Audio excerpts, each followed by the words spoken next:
Natural hair colour కోసం చూస్తున్నారా? అయితే Anoos henna and black expert వాడండి.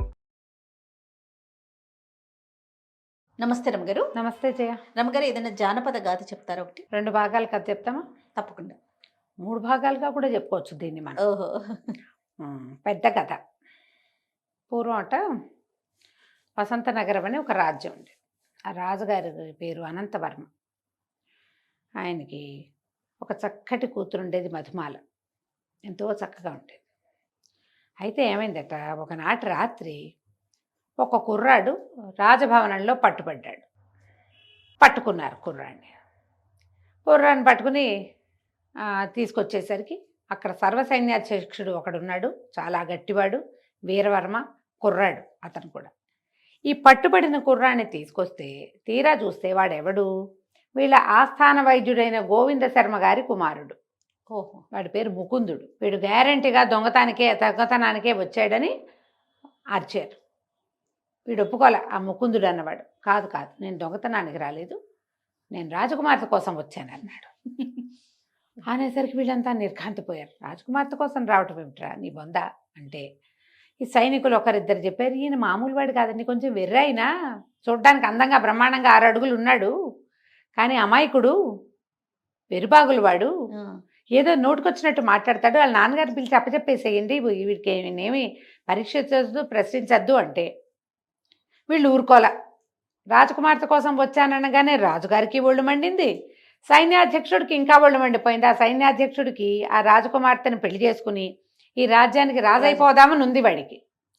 నా అంత సమర్థుడిని నేనే, వీడొచ్చి రాజకుమార్తె కోసం వచ్చానని చెప్తే ఎట్లా? పైగా వీరవర్మ సామాన్యంగా బలిష్ఠుడు, ఎత్తైన వాడు. ఈ ముకుందుడు మహాందగాడు, వాడు 6 అడుగులు ఉన్నాడు, చక్కగా ముట్టుకుంటే మాసిపోయేలాగా ఉన్నాడు, ముక్కు మూతి నవ్వు అన్నీ బాగుంటాయి. వాడు ఒక 5 నిమిషాలు మాట్లాడాక ఏమిటి వీడు తేడాగా ఉన్నాడు అనిపిస్తుంది.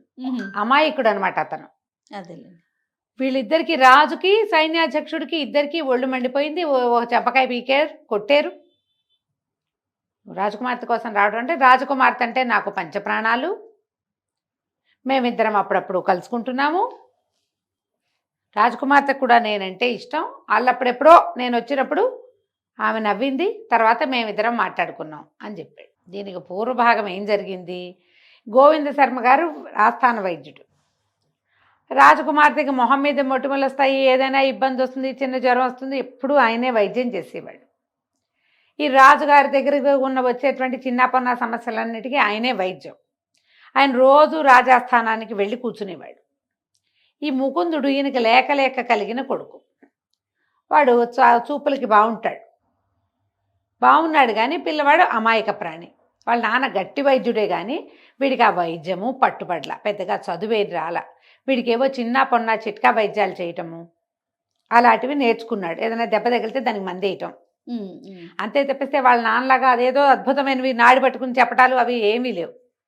పైగా 2-3 నిమిషాలు మాట్లాడాక ఒక విచిత్రమైన ధోరణి వచ్చేస్తుంది వాడికి. కొంతమంది ఉంటారు కదా అట్లా తెర్రగా ఉంటారు, పట్టిన కుందేటికి 3 కాళ్ళు అంటారు. నవ్వుతాడు, ఆ నవ్వు తీయడు మొహం మీద నుంచి. ఆయన ఎప్పుడూ తన కొడుకుని రాజుగారికి చూపించలే. వాళ్ళ భార్య ఏమనేది, లేక లేక పుట్టిన పిల్లాడు, వెరివాడో గొర్రివాడో ఎట్లా గోట్లా, చూడ్డానికి బాగానే ఉన్నాడు కదా, పెళ్లి చేస్తే పిల్ల జల్లా పుడతారు, నువ్వు ఎటాగో సంపాదిస్తున్నారు, మీరు కాస్త జాగ్రత్త పెట్టి వాడికి అప్పచెప్తే వాడి భార్య పిల్లలు ఇల్లు నడుపుకుంటారని భార్య కొడుకుని ఏమీ అననిచ్చేది కాదు. అయితే ఈ ముకుందుడికి చుట్టుపక్కల గ్రామాలన్ని చోట్ల స్నేహితులు ఉన్నారు. వీళ్ళు ఎవరింటికైనా వెళ్ళినప్పుడు వాళ్ళు ఏమన్నా, వాళ్ళు రాజభవనం ఎలా ఉంటుందని వీడిని అడిగేవాళ్ళు. వీడికేం తెలుసు, వాళ్ళ నాన్న తీసుకెళ్ళడు వాడిని. నేను వెళ్ళలేదంటే, అదేమిటి నువ్వు రాజవైద్యుడి కొడుకువి, అక్కడే ఉంటావు, నువ్వు ఎందుకు వెళ్ళలేదు అంటే వీడు ఒక ఛాలెంజ్ కింద తయారైంది. ఇక రోజు వాళ్ళ నాన్నని పీడించేవాడు, నన్ను ఆస్థానానికి తీసుకెళ్ళు అని. వాడి అబ్బాయికి బట్టలు బాగా వేసుకోవటం కూడా చేత కాదు, ఏదో విచిత్రమైన రంగులు వేసుకుంటాడు, పూర్తిగా తేడానే. ఆయనకి ఏంటంటే కుర్రాడు మామూలుగా లేడంటే పరువు పోతుంది. అవును కదా, అందుకని తీసుకెళ్ళదలుచుకోవాలి. మామూలుగా మొదటి చూపుకి తెలీదు, కాసేపు మాట్లాడాక అర్థమవుతుంది. ఆయన వద్దని ఈ కుర్రాడు తీసుకెళ్ళు అని. సరే, ఒకనాడు ఆయన రాజాస్థానంలో ఏదో విశేషం ఉన్న రోజున రాజు పరివారం అంతా కూడా సభలో ఉండే రోజున కొడుకుని వెంబడి పెట్టుకెళ్ళాడు. 4 చూస్తాడని. వాడు వెళ్తూ ఉంటేనే ఉండి ఉత్సాహం పట్టలేక ఒక మొగ్గేయటం, అందరూ చూడడం, ఆయన కేకలేయటం, వెళ్ళి సభలో కూర్చున్నారు. అయితే ఈ రాజుగారి పక్కన కూర్చున్నటువంటి రాజకుమార్తె దృష్టి ఈ కుర్రాడి మీద పడింది. వీడు వెర్రివాడని అమ్మాయికి తెలియలే. అటు ఇటు చూస్తోంది. కుర్రాడు ఒక 24-25 వాడు. ఆడపిల్లలను చూస్తే ఆకర్షణ వస్తుంది ఆ వయసుకి. వాడు ఆ అమ్మాయికి వేసి చూడడం మొదలుపెట్టాడు. ఈ ముకుందుడు కూడా కాసేపు చూశాక ఆ అమ్మాయి కళ్ళార్పి నవ్వింది. ఉత్సాహం వచ్చింది. మెల్లిగా ఒకసారికి నవ్వులు పెరిగినాయి. ఇంటికి వచ్చేసరికి ఒక డల్గా అయిపోయాడు. ఓ పూటంతా నిశ్శబ్దంగా ఉన్నాడు. రాజస్థానం చూసి పిల్లాడు ఏదో ఇదయ్యాడని వీళ్ళు అనుకున్నారు. ఆ మర్నాడు నేను మళ్ళీ వస్తానన్నాడు. అంటే తండ్రి ఒప్పుకోవాలి. ఎందుకు నువ్వంటే రాజకుమార్తెను చూడడానికి వస్తానన్నాడు. తండ్రి కేకలేసాడు, ఏం మాటలు రావంటే, కాదు రాజకుమార్తె నన్ను ప్రేమిస్తోంది నాన్న అని చెప్పి. తండ్రి నిర్ఘాంతపడి, ఏం మాటలు మాట్లాడుతున్నావురా, వెర్రా వికారమా నీకు, నిన్ను ప్రేమించడం ఏమిటి, నువ్వెప్పుడు కలిసావంటే నిన్న సభలో నన్ను చూసి నవ్వింది అంటే ఏదో అందరినీ చూసి నవ్వుతుంది, అలాగే నవ్వి ఉంటుంది అంటే కాదు, 3 సార్లు నవ్వింది, నా వైపే చూసింది, మేమిద్దరం ఒకళ్ళనొకళ్ళు చూసుకున్నాం. రాజకుమార్తె అంటే నాకు ఇష్టం, నేను రాజకుమార్తెను చూడడానికి వస్తానంటాడు. ఇక ఆ అమ్మాయి మీద వ్యామోహం పెరిగిపోయింది వీడికి.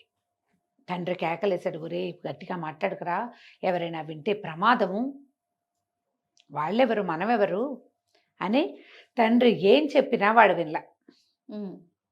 ఈ రాజకుమార్తె ఏ ఏ సమయాల్లో తోటలోకి వస్తుంది అవన్నీ తెలుసుకున్నాడు. నాన్నకు తెలియకుండా వెళ్ళి అప్పుడప్పుడు కలవటం మొదలుపెట్టాడు. వీడు నవ్వుతూ మాట్లాడే మాటలు ఆ అమ్మాయి పాజిటివ్గానే తీసుకుంది, కానీ వీడు అదేదో రకం అని అమ్మాయికి తెలియలే. వీడి వెరితనం అమ్మాయికి అర్థం కాలేదు. ప్రేమలో పడిపోయింది. ఆ కన్యావారైతే రూపం అన్నారు. వీడు చక్కగా ఉంటాడు, ప్రేమగా చూస్తాడు, అన్నీ నీ ఇష్టమే అంటాడు. ఆ కాయ కావాలంటే గబగబా చెట్టుకి కోసిచ్చేస్తాడు, ఆ పువ్వు కావాలంటే కోసిచ్చే, అవే కావాలమ్మా ఆడపిల్లలకి, ఇంకేం కావాలి, ఇంకేం అక్కర్లా. వీడు రేపొద్దున నాకు అన్నం పెడతాడా, రేపొద్దున నా రాజ్యం వీడు పరిపాలిస్తాడా, ఇలాంటివి ఏమో ఆలోచించరు. ప్రేమలో పడ్డారు. మధ్యలో ఏమైంది, రాజకుమార్తెకి ఏదో కొంచెం జలుబు చేసింది. ఆ అమ్మాయి తోటలకి దొడ్లోకి రాల. వీడు రాజకుమార్తెను చూడ్డానికి అంతఃపురంలోకి వెళ్ళిపోయాడు. మేమిద్దరం ప్రేమించుకుంటున్నామని రాజుగారికి చెప్పేశాడు. రాజుకు పిచ్చి పిచ్చి కోపం వచ్చింది. వీడిని బంధించండి, గోవింద శర్మని పిలవండి అన్నాడు. గోవింద శర్మ వచ్చాడు. పిల్లాడేమో, ఒరే వాళ్ళ నాన్న ఎంత సైగ చేసినా నోరు మూసుకోరా అన్నా వీడు ఊరుకోడు. మేమిద్దరం ప్రేమించుకున్నాం, ఫలానప్పుడు కలిసాం, ఇప్పుడు కలిసాం, అవన్నీ లిస్ట్ ఇచ్చేసాడు. రాజుకు ఒళ్ళు మండిపోయింది. చంపేయండి వీడిని అన్నాడు. ఇక గోవింద శర్మ గారు కాళ్ళ వెళ్ళా పడిపోయాడు. ఇన్నేళ్లుగా మా తరతరాలుగా మేము వైద్యం చేసాం, చంపేయకండి, నా కొడుకుని వదిలిపెట్టండి అంటే వీరవర్మ అన్నాడు, పోన్లేండి వెర్రివాడు, వీడిని అడవిలోకి తీసుకెళ్ళి కాళ్ళు నరికేద్దాం, అదొక శిక్ష. గోవింద శర్మ గారు, అతని బదులు గోవింద శర్మని జైల్లో పెట్టాలి. ఓహో, ఈయన ఒప్పుకున్నాడు. చంపేయద్దు, ఎట్లా కొట్లా బతికించి ఉంచండి అంటే గోవింద శర్మ గారిని వచ్చారు సాల్లో పడేసి, ముకుందుడిని తీసుకెళ్ళి అడవిలో పారేసి వాడి 2 కాళ్ళు నరికేసి వెళ్ళిపోయారు సైనికులు. వాడు అడవిలో పడున్నాడు. ఏం చేస్తారు? ఇక నరికేయటానికి వచ్చినటువంటి తలార్లలో ఒకడు ఏం చేశాడంటే, ఈ గోవింద శర్మ గారు వాడి పిల్లల్ని కాపాడాడు వైద్యం చేసి. వాడు కొంత ఆహారము, కొంత ధనము వచ్చేటప్పుడే పట్టుకొచ్చి, బాబు ఇక్కడ పెడుతున్నా, ఎట్లా కొట్లా బతికిపోనాయనా, మీ అమ్మ బెంగ పెట్టుకుని చచ్చిపోతుంది, నువ్వు బతికే ఉండటానికి ఒక ఆసరా ఉంటుందని అవేవో అప్పచెప్పేసి వెళ్ళిపోయారు. గోవింద శర్మ గారు జైల్లో పడిపోయాడు. ఈ వీరవర్మ ఏం చేశాడు, ఎప్పుడైతే రాజకుమార్తె ముకుందుడితోటి ప్రేమలో పడిందని అతని వాడే చెప్పాడు, అది నిజమో అబద్ధమో, కానీ నిప్పులేందే పొగొస్తుందా, పైగా మాటలు మార్చి చెప్పేవాడు కాదు, ఏదుంటే అది చెప్పేస్తాడు. అంటే ఇది నిజమే, ఇవాళ ఇది అయ్యింది, రేపు ఇంకో ఏమవుతుందో అని చెప్పి రాజుని అడిగాడు. ఈ రాజకుమార్తెనిచ్చి పెళ్లి చేయండి, ఈ రాజ్యానికి నేను రాజు అవుతాను అంటే రాజు పళ్ళు రాలగొట్టేస్తానన్నాడు. పిచ్చి వేషాలు వేయద్దు, నీ జాతి ఏంటి మా జాతి ఏంటి, క్షత్రియ నేను పెళ్లి చేసుకోవాలంటే క్షత్రియుడు కావాలి, నువ్వు క్షత్రియుడు కాదు, లేదా నువ్వు క్షత్రియుడు అయినా నీ సంగతి మాకు చాలదు అనేసరికల ఈయన ఏమన్నాడు, ఈ సైన్యాధిపతి వీరవర్మ సైనికుల్ని పిలిచి, గోవింద శర్మ గారికి తోచట్లేదుట, రాజుగారు తీసుకెళ్ళి అక్కడ కూర్చోబెట్టండి అన్నాడు. రాజు నిర్ఘాంతపై చూస్తుండగానే సైనికులు తీసుకెళ్ళి రాజుగారిని చెరసాల్లో బారేశారు. ఇక రాజకుమార్తె ఒంటరిగా దొరికేసింది. ఈ రాజ్యంలో కథ ఇదా. ఈ కాళ్ళు నరకబడి అక్కడ పడేసున్న ముకుందుడు అటా పడున్నాడు. కాళ్ళు నొప్పులు మండిపోతున్నాయి, నెత్తురు గారిపోతుంది. ఇక అడుగు పడదు. ఏ రకంగా నేను నడవగలను? అడవిలో ఎక్కడికైనా వెళ్ళి బతకాలంటే కాళ్ళు కాళ్ళు ఉండాలి కదా. చేయి లేకపోయినా బతకచ్చు. ఒక చేయి పోయిందనుకో, ఓ చెయ్యి ఓ కాలు కాకుండా 2 కాళ్ళు నరికేశారు. అయ్యి వికలాంగుండి అయిపోయాను నేను.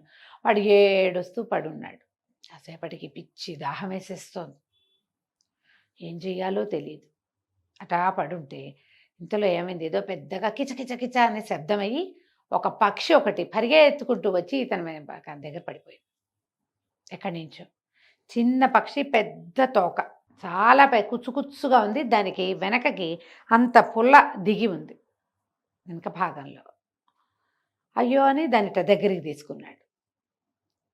ఆ పక్షి వెంటనే ఏం చెప్పింది, విచిత్రంగా మాట్లాడింది. నన్ను రక్షించు, నన్ను రక్షించు, నీకు సహాయం చేస్తాను, మీ 2 వేటగాళ్ళు వస్తున్నారు, వాళ్ళ నుంచి నన్ను రక్షించు అనగానే పై ఏం చేశాడు, వీడికి చిన్న చిన్న వైద్యాలు తెలుసు కదా, ఆ పుల్ల లాగేసి విసిరేశాడు. విసిరేసి కాస్త అటు ఇటు చూస్తే ఏవో 2-3 ఆకులు కనపడ్డాయి. డేక్కుంటూ మెల్లిగా ఆకులు తీసుకొచ్చి నలిపి ఆ పక్షికి ఎక్కడైతే దెబ్బ తగిలిందో, పుల్ల లాగేశాడుగా, అక్కడ పెట్టేసి దాన్ని గట్టిగా అదం పెట్టి ఆ పక్షిని ఇట్లా తన బట్టల్లో దాచుకుని పొదల చాటుకి మెల్లిగా డేక్కుంటూ వెళ్ళి ఒక పొద చాటును కూర్చున్నాడు. 2 వేటగాళ్ళు వచ్చారు అక్కడికి. ఇక్కడే ఎక్కడో పడిందిరా, ఎక్కడ ఉంది అని వెతకడం మొదలుపెట్టారు. ఎంత వెతికినా వాళ్ళకి కనపడ్డా. ఇంతలో ఏమైంది, ముకుందుడు వెర్రివాడంటే ఒక తెంపర్తనం ఉంది కదా వాడికి. వీడు ఏ పొదలో దాక్కున్నాడో ఆ పక్కన ఒక పొట్ట ఉంది, అందులోంచి ఒక పాము వస్తుంది బయటికి. వీడు ఏం చేశాడు, చటుక్కున ఆ పాముని పట్టుకుని ఆ అక్కడ తిరుగుతున్న ఆ వేటగాళ్ల వైపుకి విసిరేశాడు. ఎప్పుడైతే విసిరేయబడిందో ఆ పాము బుస్సు అనేసరికల్లా వేటగాళ్ళు 2 కంగారు పడి, అబ్బో ఏదో పుట్ట చేదిరినట్టుంది, పద ఇక్కడ ఉండుండదు పిట్ట అని వాళ్ళిద్దరూ అవతల పారిపోయారు.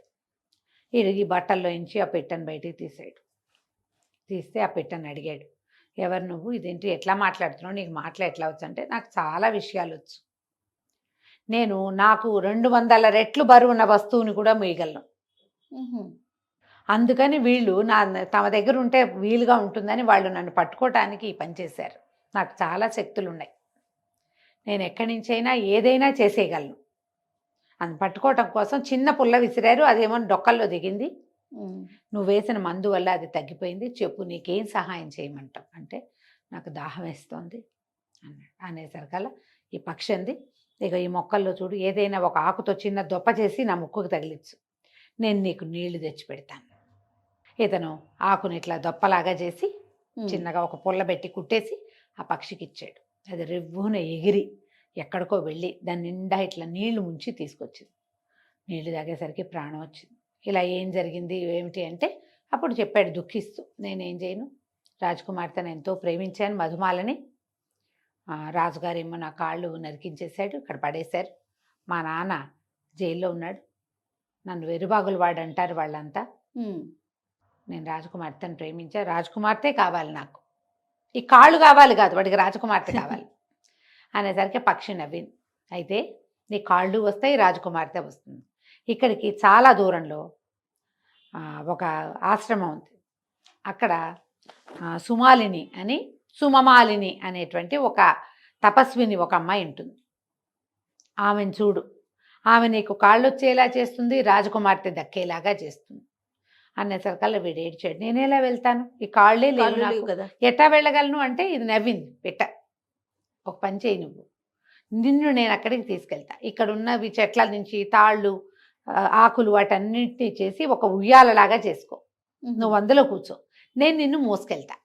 అదే 200 రెట్లు ఎక్కువ మోయగలదు కదా, నేను మోయగలను నేను నిన్ను అక్కడికి తీసుకెళ్తాను, ముక్కుతో పట్టుకుని తీసుకెళ్ళిపోతా అంటే, వీడు ఏం చేశాడు, మెల్లిగా అక్కడున్న ఆకులు అలములు అవన్నీ చేసి తన కాళ్ళకి వేసి కట్టుకున్నాడు.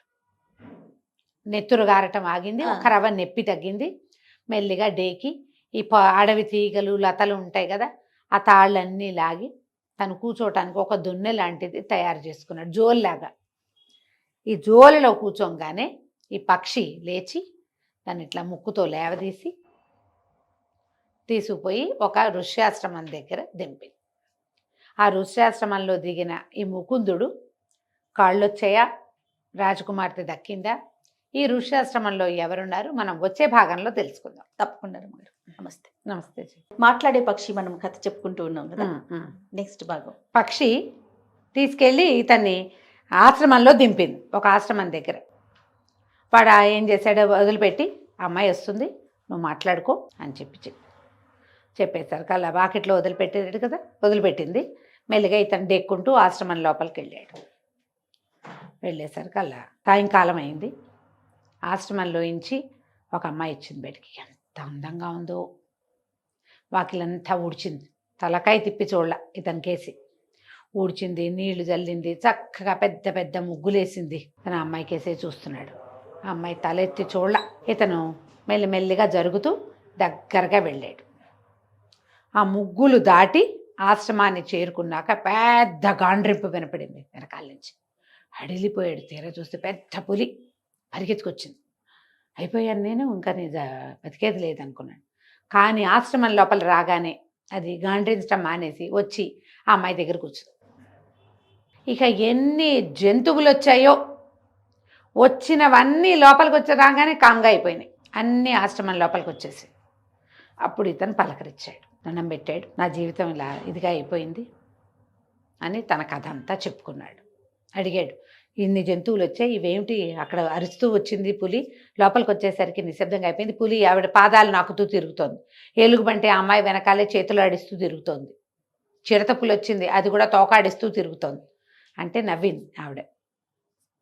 ఈ ముగ్గులో ఉంది, ముగ్గు లోపలికి వస్తే ఎవరైనా లోబడిపోవాల్సిందే, నేను ఈ ఆశ్రమంలోనే ఉంటాను అని చెప్పింది. నువ్వెవరు ఏమిటి అని వివరాలు అబ్బాయి అడగకుండా తన సంగతే చెప్పుకున్నాడు. ఆవిడెవరో ఋషికాంతలాగా ఉంది, ఒక గంధర్వకాంతో ఎవరో. అయితే ఆవిడ పేరు ఏంటంటే సుమావళి, సుమమాల అలాంటిది, సుమమాలిని అలాంటి పేరు అనమాట. సుమావళి అనుకుందాం.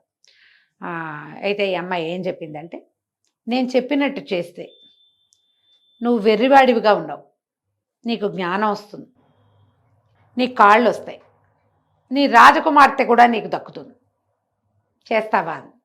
కాళ్ళు వస్తాయి, నాకు వెర్రితనం పోతుంది, రాజకుమార్తె దక్కుతుంటే ఇంకేం కావాలి నాకు ఇంకేం అక్కర్లా, నువ్వేం చేయమంటే అది చేస్తా అన్నాడు. ఆవిడ చాలా సిగ్గుగా తలకాయ ఎంచుకుని నన్ను పెళ్లి చేసుకోవా అని నిర్ఘాంతపోయాడు. పెళ్లి చేసుకోవాలి రాజకుమార్తె? తర్వాత ఏమన్నాడు, అలాగే చేసుకుంటాను. ఇంత అంతగత్తిగా ఉంది గంధర్వకాంత, ఆమె దగ్గరకు వస్తే జంతువులన్నీ పాదాక్రాంతం అయిపోతాయి, ఇంతకంటే ఏం కావాలి? ఇంకేం అక్కర్లేదు ఇంకేమి. వీడు వెర్రివాడు కదా, అంతకంటే పెద్ద ఊహ రావటంలా వాడికి. రాజకుమార్తెని ప్రేమించడం అనే ఒక్కదాని వల్ల కదా మా నాన్న అక్కడేమో చెరసాల్లో పడ్డాడు, నాకేమో కాళ్ళు పోయినాయి, నేనేమో ఇక్కడున్నా, మా అమ్మ ఏమైపోయిందో తెలీదు. రాజకుమార్తె లేకపోయినా పర్వాలా, నేను నిన్ను పెళ్లి చేసుకుంటా అని ఒప్పుకున్నాడు. అయితే అమ్మాయి ఆవిడ ఏమందంటే, 1 సంవత్సరం పాటు నాతోటే ఉండు, నువ్వు ఏడాది తిరిగాక నువ్వేం కావాలంటే అది, నీకు రాజకుమార్తెను కావాలంటే నేను పెళ్లి చేయిస్తా, ఆమె నా సొంత సోదరిగా చూసుకుంటా, నీకు ఆమె మీద ప్రేమ ఉంటే నువ్వు ఆమెను మర్చిపోవాల్సిన పని లేదు అంటే దుఃఖపడ్డాడు. ఇప్పుడు ఇంత గొడవయి నేను ఇక్కడికి వచ్చేసానా, రాజకుమార్తెని వాళ్ళ నాన్న ఎందుకు ఊరుకుంటాడు? ఈ ఏడాది లోపల ఎవరో ఒకళ్ళని ఇచ్చి పెళ్లి చేయడు. నేను వెళ్ళేసరికి, ఈ ఏడాది గడిచి నేను అక్కడికి వెళ్ళేసరికి ఆమె వెళ్ళిపోతుంది అంటే అప్పుడు ఈ సుమావళి ఏమంది, ఈ సుమావళి నువ్వు కంగారు పడకు, రాజకుమార్తెని జరిగ్గా చూసుకునే పూచి కూడా నాదే, సంవత్సరం పాటు నువ్వు నాతో ఉండు అని చెప్పి మనం ఇప్పుడే పెళ్లి చేసుకుందామని 2 దండలు పువ్వులు కోసుకొచ్చి 2 దండలు గుచ్చారు ఇద్దరు. ఈ జంతువులన్నీ చూస్తుండగా దండలు మార్చుకున్నారు. పాదాలు లేవు, వాడికి తిండి తిప్పలు ఆవిడే చూడాలి, అమ్మాయే చూడాలి.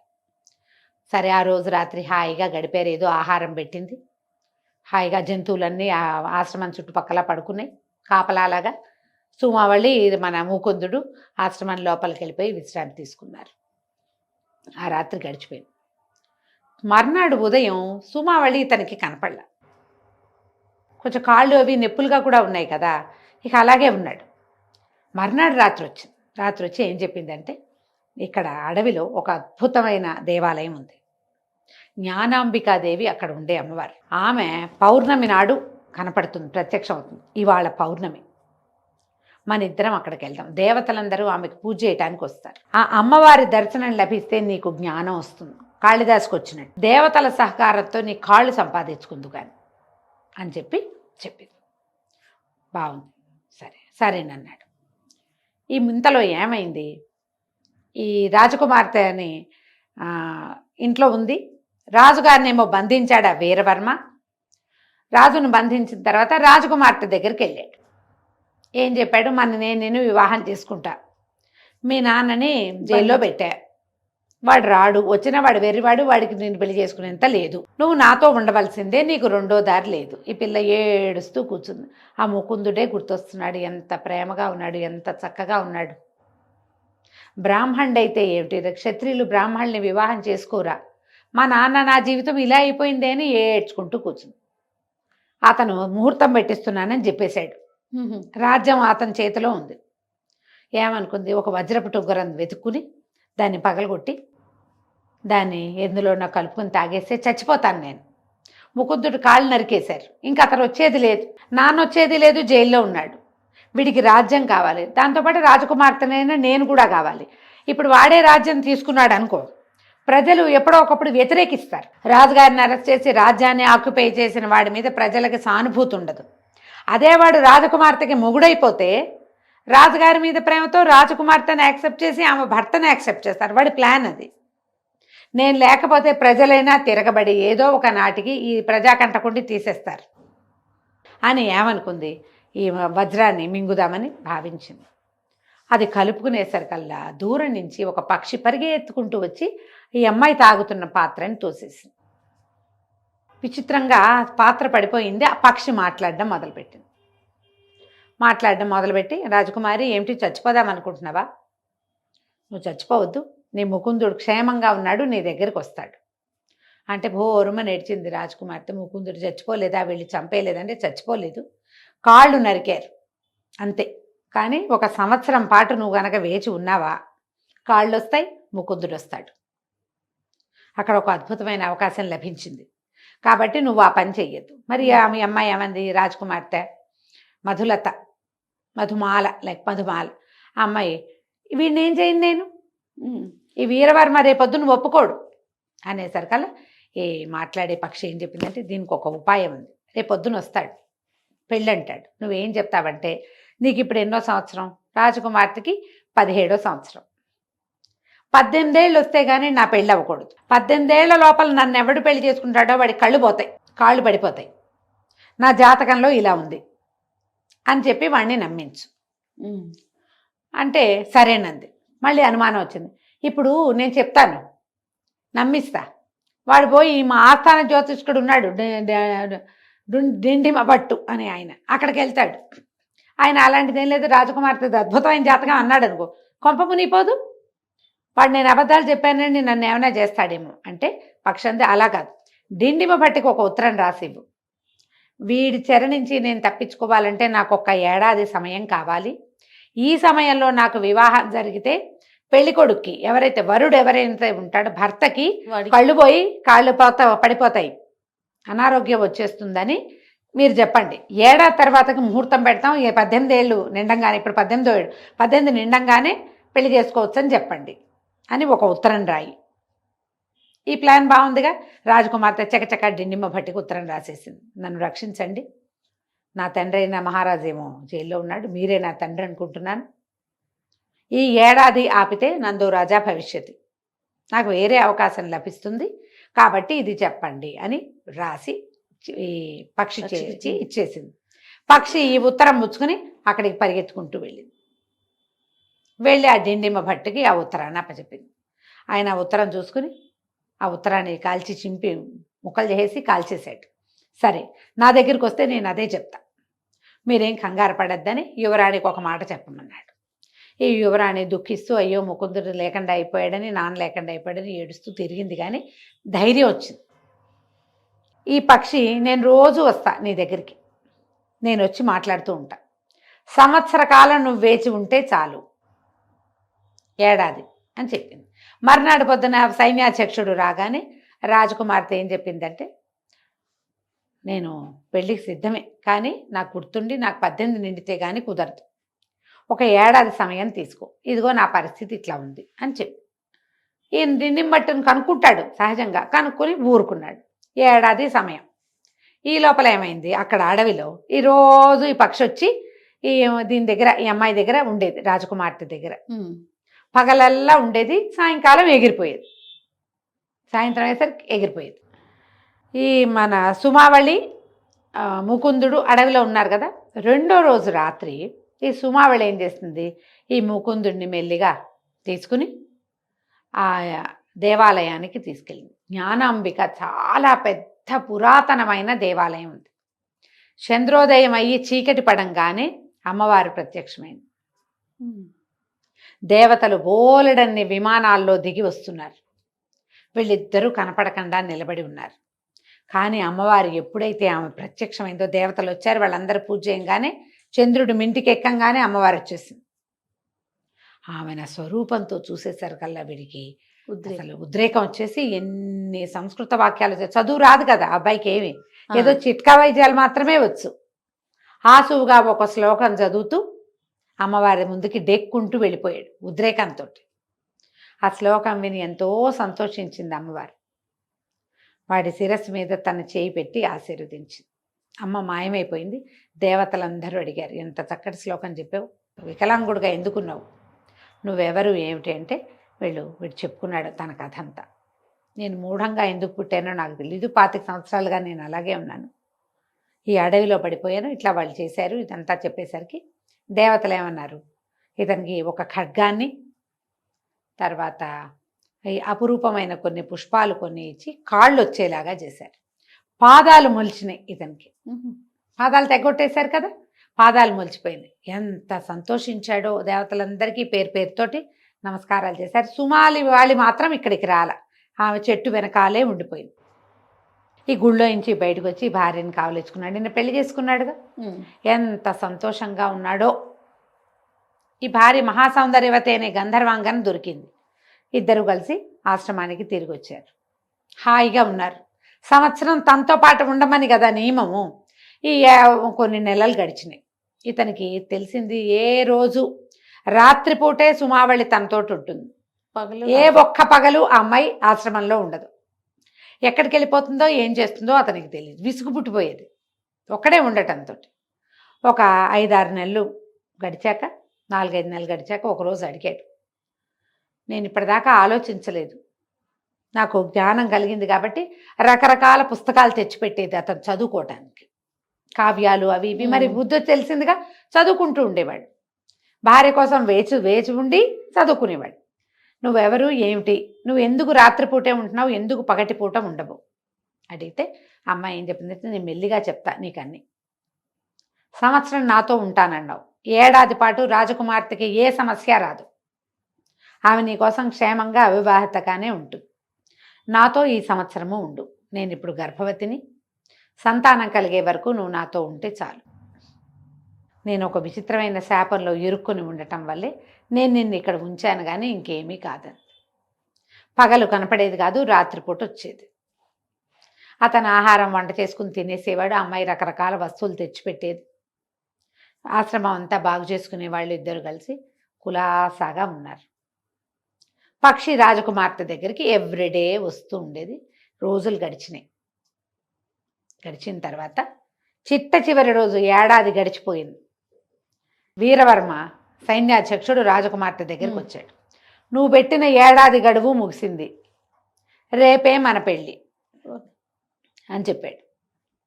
చెప్పేసరికల్లా ఈ పక్షి వచ్చింది. అప్పుడే రాజకుమార్తె ఏడవటం మొదలుపెట్టింది. ఏడాది గడువులో ముకుందుడు వస్తాడన్నావు, అతనికి కాళ్ళు వస్తాయన్నావు, అతనికి తెలివి వస్తుందన్నావు, నువ్వే వస్తున్నావు కానీ ముకుందుడు రావట్లేదు, రేపొద్దున వీరవర్మ వచ్చేస్తాడు, రేపే పెళ్ళి అంటున్నాడు. అంటే ఈ పక్షి ఏం చెప్పిందంటే, నువ్వు కంగారు పడద్దు, రేపు తెల్లవారేసరికి ముకుందుడు నీ ముందుంటాడని చెప్పింది. పక్షి వెళ్ళిపోయింది. ఎలా ముకుందుడు వచ్చాడు, పక్షి ఎక్కడికి వెళ్ళిందో వచ్చే భాగంలో చూద్దాం మనం. తప్పకుండా రమ్మగారు. నమస్తే. నమస్తే. మాట్లాడే పక్షి చివరి భాగంలో ఉన్నామండి, చెప్తాం. సో ఇతను పెళ్ళి అన్నాడు, సైన్యాధ్యక్షుడు పెళ్ళి అంటున్నాడు. పక్షి ఏమో నీ ముకుందుడు వస్తాడు, నువ్వేం భయపడద్దని చెప్పింది. సుమావళి ఇప్పుడు ఇవిడుందిగా, ఇతని భార్య, ముకుందుడికి భార్యగా ఉన్నటువంటి గంధర్వకాంత ఎవరో ఉన్నది కదా, ఆవిడ సంవత్సరం అయిందిగా, ఆవిడ పెద్ద నెలలు వచ్చేసినాయి, నిండు చూలాలుగా ఉంది. ఏం చెప్పిందంటే భర్తకి, మీరు బయలుదేరి నగరానికి వెళ్ళండి, మీ కత్తి తీసుకెళ్ళండి, ఈ అపురూపమైన పుష్పాలు మీ దగ్గర ఉంచుకోండి, మీకు ఏ అపజయము ఉండదు, రాజకుమార్తెని వివాహం చేసుకోండి వెళ్ళి అని చెప్పేసరికి అతను తెల్లబోయాడు. ఇదేమిటి నీకు నిండు నెలలు, నీకు నీ పక్కన మనిషి ఉండాలి, ఏ ప్రసవ వేదన వస్తే నువ్వేం చేస్తావు అని అడిగితే, మీరేం కంగారు పడద్దు, నాకు ఏ ఇబ్బంది లేదు, మీకు నీడలాగా ఉంటాను నేను, ఏం పర్వాలా అని చెప్పి అడవిలో బోల్డని జంతువులు వస్తుంటాయి కదా, ఈవిడ ఒక సైగ చేసి ఒక గుర్రాన్ని తెప్పించింది. ఈ గుర్రం ఎక్కి వెళ్ళండి అని చెప్పి ఇతను సరే గుర్రాన్ని ఎక్కి బయలుదేరి వెళ్ళాడు. కత్తి తీసుకెళ్ళాడు. ఆ పువ్వులు ఇచ్చారుగా దేవతలు, అవి వాటిని ఒక దండగా గుచ్చి మెళ్ళో ఉంచుకున్నాడు అనమాట. వెళ్ళాడు. వెళ్ళేసరికల్లా ఊరంతా అలంకరించి ఉంది. ఊళ్ళోకి వెళ్ళి 4 వీధులు దాటేసరికల్లా రాజకుమార్తె పెళ్ళి సర్వసైన్య అధ్యక్షుడే రాజయ్యాడు. రాజకుమార్తెని ఇవాళ పెళ్లి చేసుకోబోతున్నాడు. తన పెద్ద ఉద్రేకం వచ్చేసింది. రాజకుమార్తెను వాడు పెళ్లి చేసుకోవటం ఏమిటి, ఇక అడ్డొచ్చిన వాళ్ళందరినీ నరుకుతూ రాజుగారిని తన తండ్రిని బంధించినటువంటి చెరసాల దగ్గరికి పరిగెత్తుకుంటూ వెళ్ళిపోయాడు. చెరసాల బయట ఉన్న వాళ్ళు ఎవరు అడ్డితే వాళ్ళని కొట్టాడు. కత్తి ఉంది కదా దేవతలు ఇచ్చింది.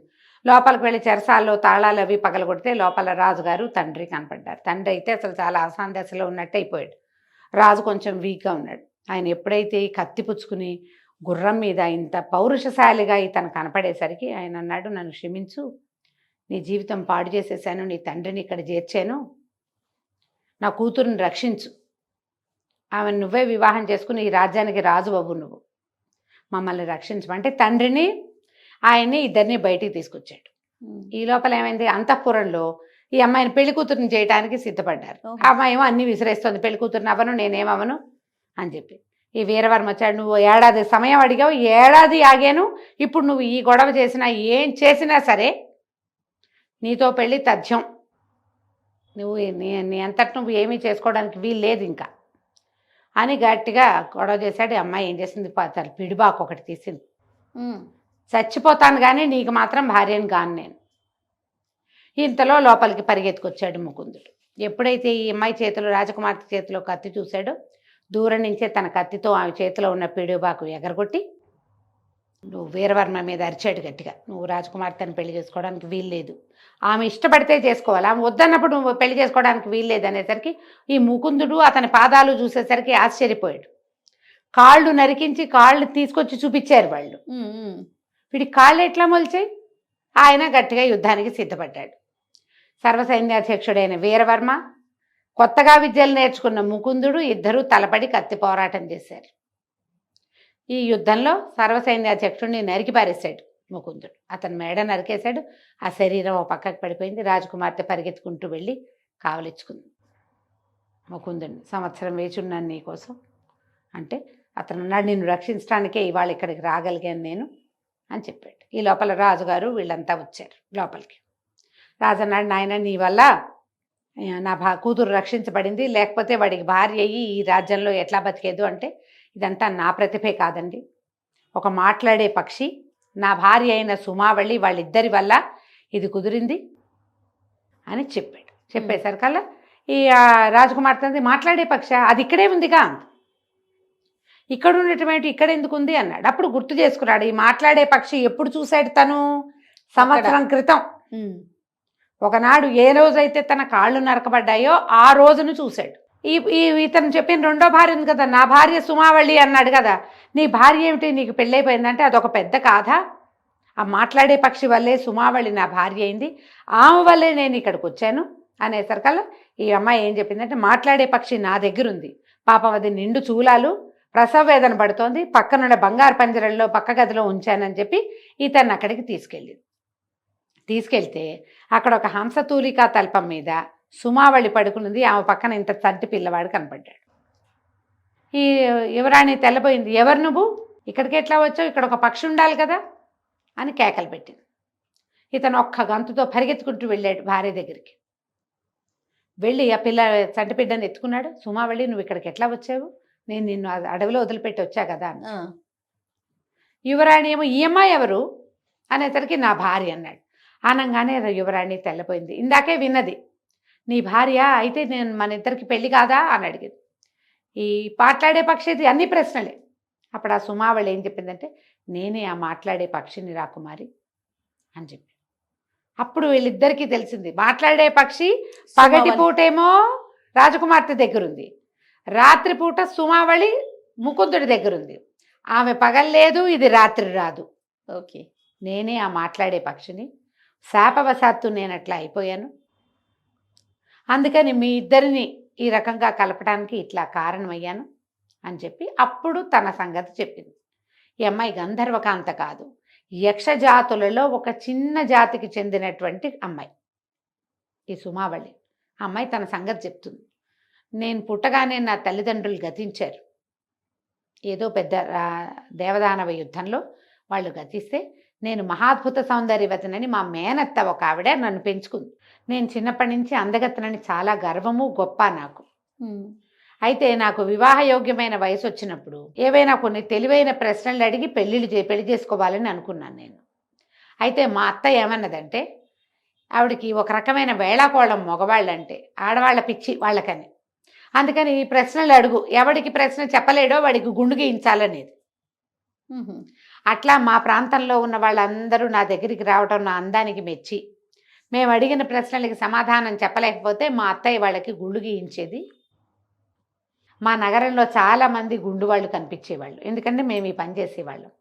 ఒక సరదా వచ్చేది, ఒక గొప్ప ఉండేది. నా కోసం ఇంతమంది వస్తున్నారు అనుకునేవాళ్ళం. ఇవాళ ఒకళ్ళకి గుండు గీస్తే రేపొద్దున రారనే వాళ్ళు అందరూ, కానీ రేపొద్దున ఎవడో ఒకడు వచ్చేవాడు. ఇలా సరదాగా సాగుతున్న సమయంలో ఒక అష్టావక్రుడుగా ఉన్న ఒక యువకుడు వచ్చాడు. అతను చాలా చదువుకున్నాడు, కానీ చూడ్డానికి పరమ వికారంగా ఉన్నాడు. నిన్ను చూడ్డానికే వచ్చాను, నిన్ను పెళ్లి చేసుకోవడానికే వచ్చానని చెప్పాడు. అసలు ఇలా వికారంగా ఉన్నవాడిని నేను ప్రశ్నే అడగనంటే మా అత్తయ్య సరదాగా ఉంటుంది, అడుగు అడుగని నన్ను ఎంకరేజ్ చేసింది. తీరా నేను అడిగిన అన్ని తెలివిగల ప్రశ్నలకి అతను సమాధానం చెప్పేశాడు. నేను అతన్ని తోసేశాను పొమ్మని. తను కింద పడిపోయాడు. నేను తన్ని పెళ్లి చేసుకోనని అర్థమయ్యేసరికల్లా ఒడ్లో నుంచి బాకు తీశాడు.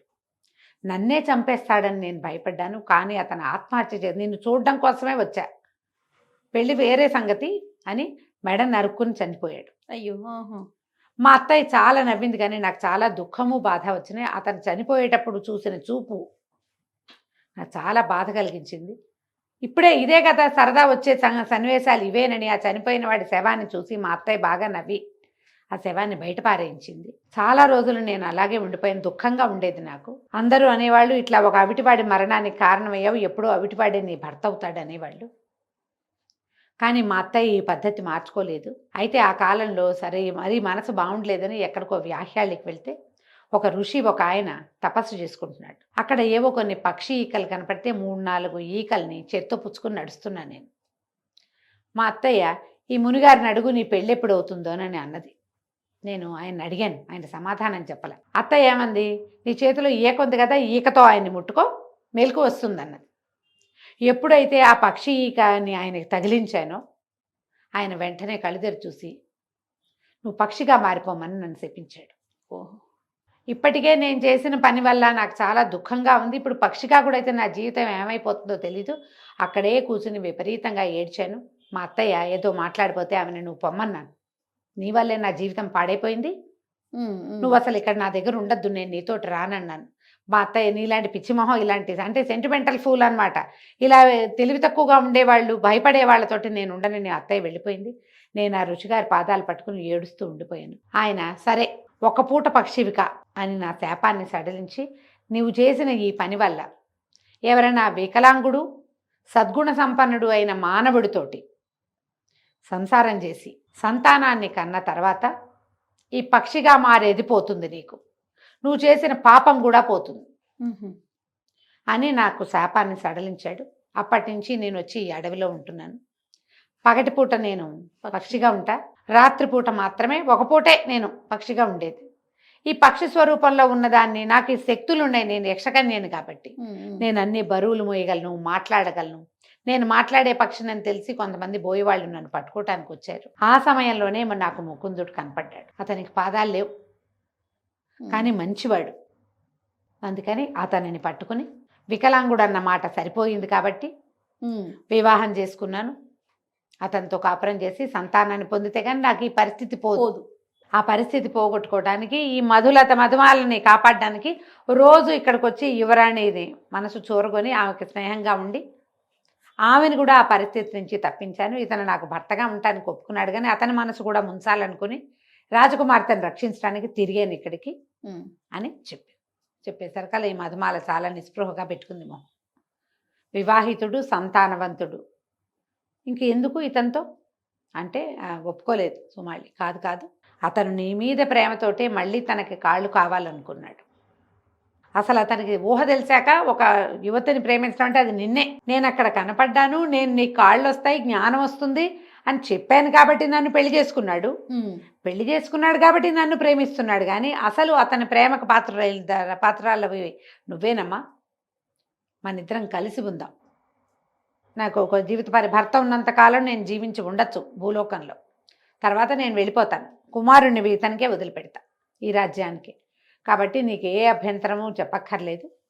నువ్వు ఇతన్ని పెళ్లి చేసుకోమని ముకుందుడు తండ్రి, ఆ డిండిమ భట్టు వాళ్ళందరూ చెప్పారు. డిండిమ భట్టు జాతకం చూస్తాడు కదా, ఆయన మొట్టమొదట రాజకుమార్తె జాతకం చూసినప్పుడు ఈమె భర్తకి ఇంకొక భార్య ఉంటుందని చెప్పాడు.